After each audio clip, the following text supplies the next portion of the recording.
Hey friends, welcome to the Inspire. On the 1st of July, Dhaka, the capital city of Bangladesh, witnessed terrorist attacks. In the darkness of moonlit night, around 30 people were killed. The Daily Star, a leading newspaper in Bangladesh, reported that one of the terrorists had shared a well-known Indian preacher, Dr. Zakir Naik's speech on Facebook almost a year ago. Anybody's guess? Immediately afterwards, the social media erupted in complete madness. There were rumors that terrorists had links with Zakir Naik and whatnot. Now, how could electronic media stay aloof? And that's how the media trial of Zakir Naik started. It's fact-check time. It is said that Zakir Naik has inspired the terrorists not just in Bangladesh but worldwide. They pay for the guns and the mercenaries and the suicide bombers. And now that it has been proved that he inspired the terrorist strike in Dhaka, we don't know where to look. His words today inspire terrorist attacks all over the world. The ISIS module in Bangladesh was inspired by him. Correction. The Bangladeshi newspaper, the Daily Star, has clarified that it never said that the terrorists were inspired by Zakir Naik.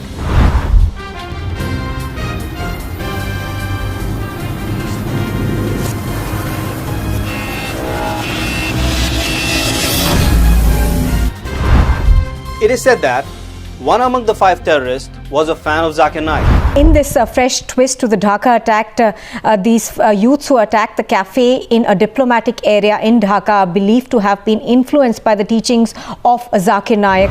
Correction. One among the 5 terrorists was one among the 14 million fans of Zakir Naik.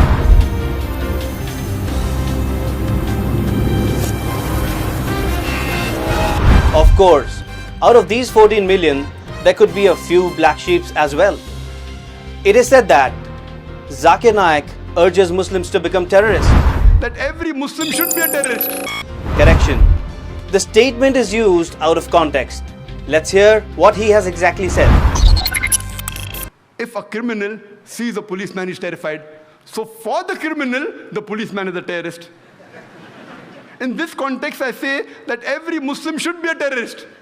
Whenever any criminal sees a Muslim, he should be terrified. Whenever any rapist sees a Muslim, he should be terrified. Whenever any robber sees a Muslim, he should be terrified. Whenever any anti-social element sees a Muslim, he should be terrified. That's what the Quran says in Surah Anfal, chapter number 8, verse number 60, that cause terror in the hearts of the anti-social elements.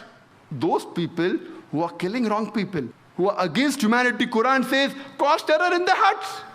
I know that commonly the word terrorist means terrorizing innocent human beings. In this context, no Muslim should ever terrorize any innocent human being. It is prohibited in Islam. We may find a problem with the way he spoke and the kind of example he gives, but his intention is very clear. He is nowhere instigating people to take up arms and terrorize innocent civilians. It is said that Zakir Naik supports Islamic State. The ISIS module in Bangladesh was inspired by him. Correction. Zakir Naik calls ISIS an anti-Islamic state. That these people who claim to be Islamic State of Iraq and Syria, they are killing innocent human beings. Even if they're non-Muslim, it's not allowed in the Quran. So my view is they are anti-Islamic State of Iraq and Syria. They cannot be Muslims. Muslim is a person who submits his will to Almighty God. And no Muslim will ever kill any innocent human being. So according to me, they are anti-Islamic State of Iraq and Syria. Hope that answers the question. So to conclude, we might not agree with all the views of Zakir Naik, but that does not make him a sympathizer of ISIS or any terrorist outfit for that matter. He has the constitutional right to freedom of speech and should be free to enjoy it as long as it does not harm the secular and democratic fabric of our country. Secondly, media must start behaving in a more sensible and responsible manner. Making sweeping statements and spreading rumors will only cause further damage to its own image. In any case, trust must not be abused. Quran clearly mentions in Surah Maida, chapter number 5, verse number 32, that if anyone kills any other human being, whether it be a Muslim or non-Muslim, unless it be for murder or for spreading corruption in the land, it is as though he has killed the whole of humanity. And if anyone saves any human being, it is as though he has saved the whole of humankind.